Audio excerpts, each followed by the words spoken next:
Hi and welcome to MyMarketology. I'm Tony and I'm the head marketologist. We've received a number of questions about using LinkedIn for marketing. LinkedIn, like the other social networks, offers free and paid marketing options. So over the next couple of days we'll be discussing both sides. In today's video we'll give you some insight into how to use LinkedIn for marketing without spending anything. Well, apart from time and effort, that is anyway. First of all, we'll look at the pros and cons of using LinkedIn for marketing. These apply whether you're B2B, B2C, not-for-profit, or any other sector. So the pros, first of all, it's free. In most cases it is, unless obviously we go down the paid advertising route. Users are business professionals and they're there for business purposes in most cases again. There's also the power of the network. This really is the strength of LinkedIn, the fact that there are networks there. And there are also groups for like-minded users which already start segmentation for you. Like-minded people, all related to business, all getting together and discussing similar topics in specific groups. And also company pages that are SEO friendly as well is another of the pros of using LinkedIn. Obviously when there's pros there are a few cons. First one being that most users aren't that active. In fact, most aren't more than maybe once or twice a month visiting the platform now. The exception to this rule is obviously recruiters. We've all seen them on there. So if you are a recruiter, you may be a little bit more active on the network itself. A lot of users are only there to look for jobs. So again, that's okay if you are one of those recruiters.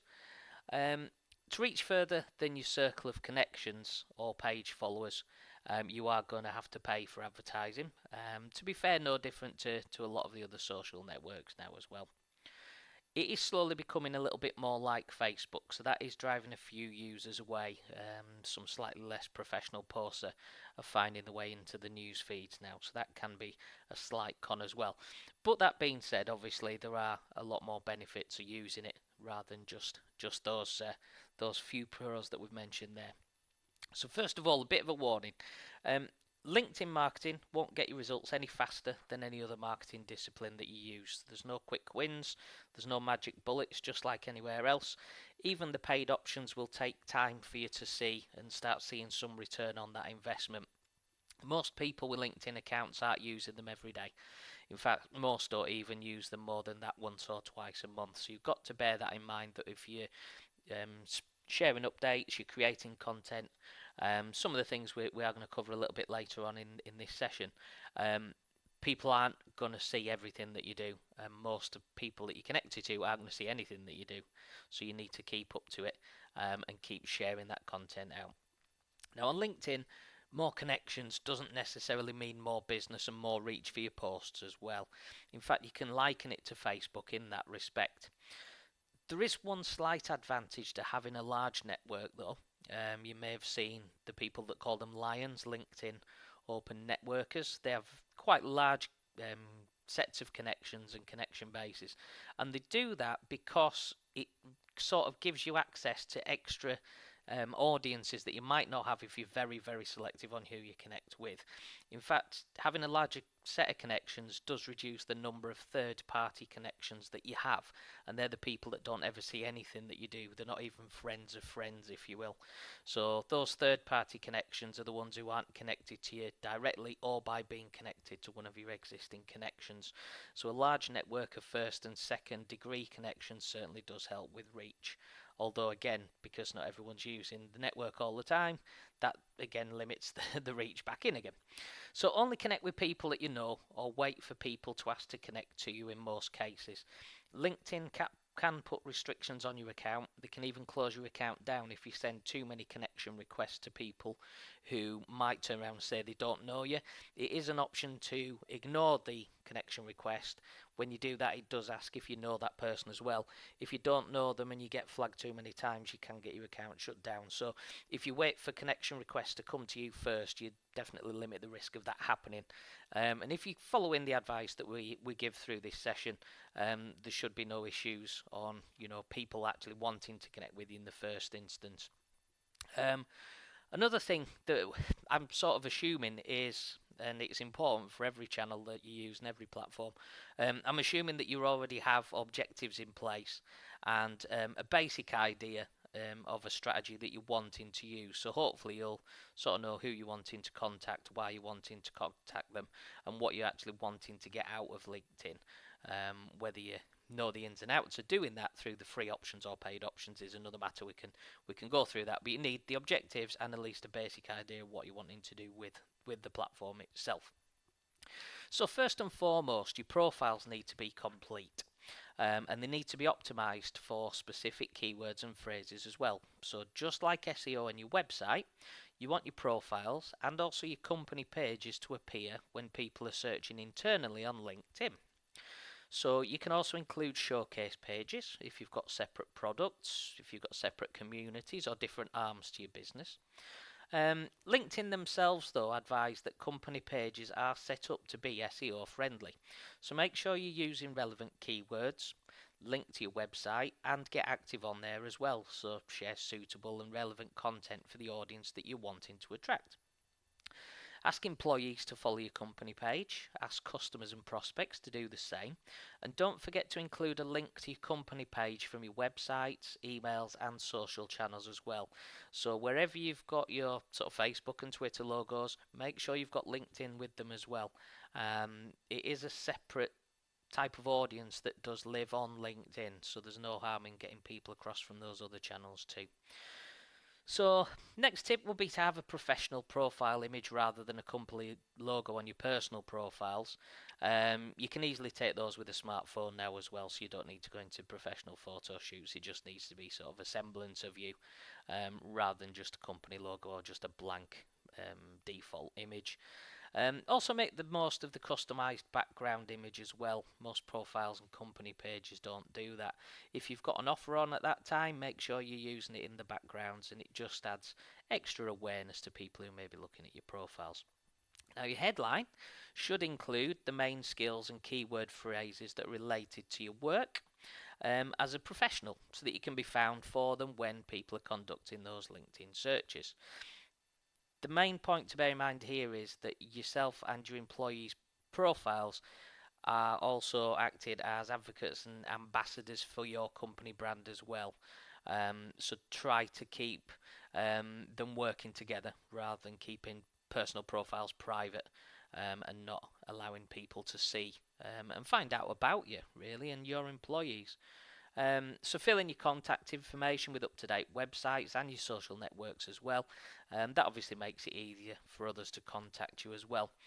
A free LinkedIn account will only allow you to send a restricted amount of in-mail messages or the internal email messages to your contacts on LinkedIn per month. So if your connections want to contact you away from LinkedIn because of that very reason, a complete profile just makes it easier for them. So include your email addresses in that description as well. Recommendations also have strong influence on people that might be looking at your profile, and your employer's profiles, as long as they're honest and above board. So again, it's easy to get recommendations that look a bit spammy and not quite honest.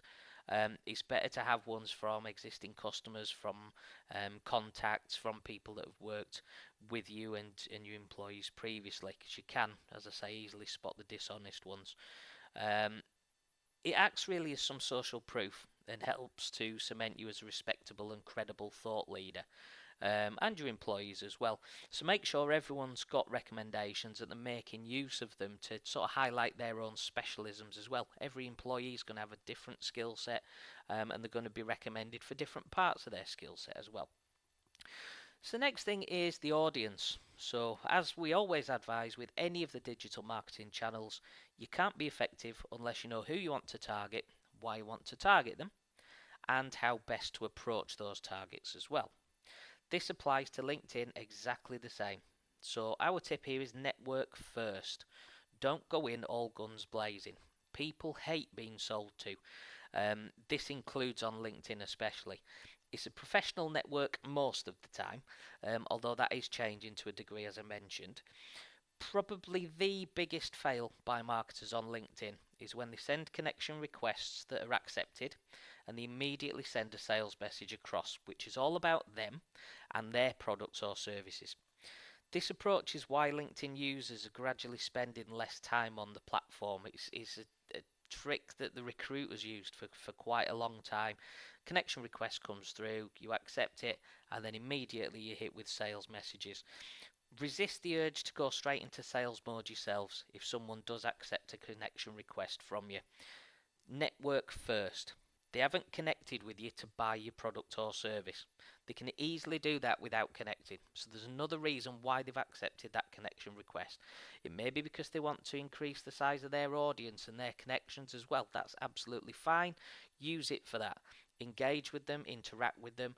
Be front of mind when they might need you. You're targeting the audience and the connection requests you're going to be sending anyway, or you should be. So make sure you always go in network first. Moving on from audience, this obviously spans into content as well. So write posts specifically for LinkedIn is probably the fastest way to grow your brand and to a degree your connection base on LinkedIn. Use the write an article option and publish on LinkedIn directly and engage with people who comment on your posts. Also use SlideShare, so it's a sister company or a sidearm to LinkedIn if you will. Using both approaches together can significantly increase the exposure of your content on LinkedIn. So think about the articles you've written or the blog posts you've written previously that aren't on LinkedIn. Can you repurpose them for one and turn them into a text type article? Obviously include some imagery in there as well, but consider turning it into a SlideShare presentation, so a PowerPoint presentation. Get that uploaded onto SlideShare as well. It's certainly worth thinking about. It does increase the chances of your content being shared. Also, educate and inform rather than trying to sell and trying to interrupt people's news feeds. Again, it's all about networking first, then look at how you can help rather than pushing the sale on people. Jay Bear famously said that you need to be a utility. This is what people are expecting. People on LinkedIn only really care about themselves and how they can solve their own problems. That's why they're there in the first place. They don't want lectures, they don't want noise about how good your products or services are. You're no different to anyone else in that extent if that's all you're doing. They don't care about how good or your products or services are. They want to know how it's going to answer their problems, and that's their first priority.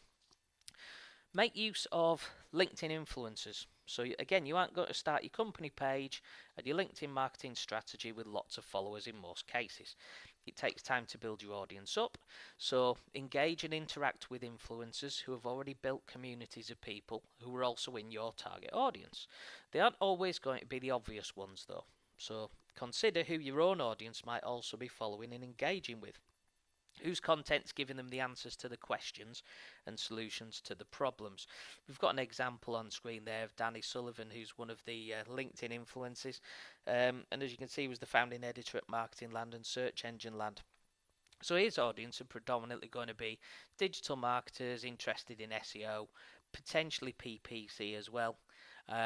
So again, it's worth trying to get engaged with Danny himself, engage with his posts, comment on his posts, start a conversation and a dialogue with him, and you don't know where that can potentially lead you from there. It's sort of an unlimited. That's a fairly obvious one. Sometimes you'll find influencers who are completely away from your general topics that you think your users are interested in, but you'll find that your audience might actually be sitting there as well. So LinkedIn users in every niche are usually quite well educated, so your content needs to offer something extra to the usual noise that they're actually seeing shared, and this is where the influencers become influencers. They might not necessarily be sharing anything new, but they're putting their own spin on it, and that's what you need to be looking at from a content point of view as well. So add your own spin on an idea, or add your own dialogue and critique to the general content that's out there. Follow the skyscraper technique, as it's called. If you're wondering what that is, quick Google search or search in Bing, and you'll find exactly what it is, the skyscraper technique. So don't be afraid to have opinions. But as with any other business communications, stay away from anything that could harm your brand. You know the types of topic and types of comments that you shouldn't be using, so won't go into that too much. Now, another quick trick is to consider posting part articles on LinkedIn. Now, what these are literally something that you've got on your own website, but you're just going to post a part of it and then say to read more, click through to our website. It's a great way of getting people off LinkedIn onto your website. You can then use the cookies and the remarketing tags on your website to then start targeting people from LinkedIn slightly differently in your remarketing and retargeting ads. So this content syndication can be quite a powerful technique. So it's definitely worth looking at as a quick way of getting in on the content there. So now we'll look at the groups. So get your employees to start engaging with communities in relevant LinkedIn groups. Your employees, their passion in particular, and the fact that they're all individuals are probably the most powerful resource that you actually have on LinkedIn. If your employees are active and they're being seen as thought leaders or valuable members of relevant groups, and they've also got complete profiles that link back to your company, then they become very, very strong advocates for your business.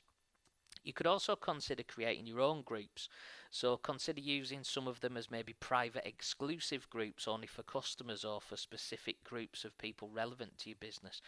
People can't resist the temptation of being a member of something exclusive. Bear in mind though that being an admin and adminning a group can take up a lot of time and resource, and also it isn't an area for apprentices to be left on their own. This is another quite important thing to bear in mind. A lot of companies will set up LinkedIn groups and pages and then have sort of a new apprentice or an intern looking after those. It's not the place to get it wrong. So if you're going to set them up on your own and create these groups on your own, commit to them and do it properly. There's nothing worse than people joining a group and then finding out that it's a ghost town or it's full of spam or adverts or just general junk. Another tip with groups is make the group description your elevator pitch and really highlight the benefits to people of asking to join and wanting to join your particular group. The more value you add into these groups, whether it's your own or whether it's somebody else's, the more powerful they become.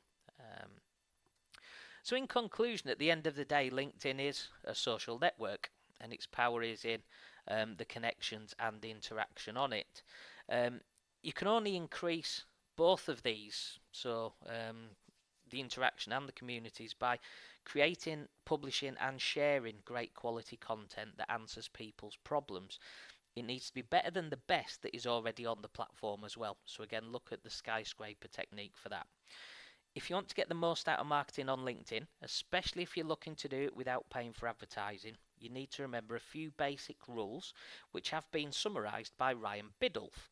And they are to be social, be helpful, be engaging, and finally, be human. These are the rules of LinkedIn marketing, no matter what strategy and approaches you're going to be using. So print them out, stick them on your desk where you'll always see them, turn them into a screensaver for your laptop or PC or your tablet and smartphones. They actually stand true for every digital marketing strategy and channel that you'll ever use as well. So that it's not going to harm having them everywhere that you can see them all day long. So thanks very much for watching today. I look forward to receiving some more questions from you. If you do want to ask a question, please contact us through our social channels or by emailing us at hello@mymarketology.com. I'll see you again tomorrow when we'll be discussing how to approach paid advertising on LinkedIn. Bye for now.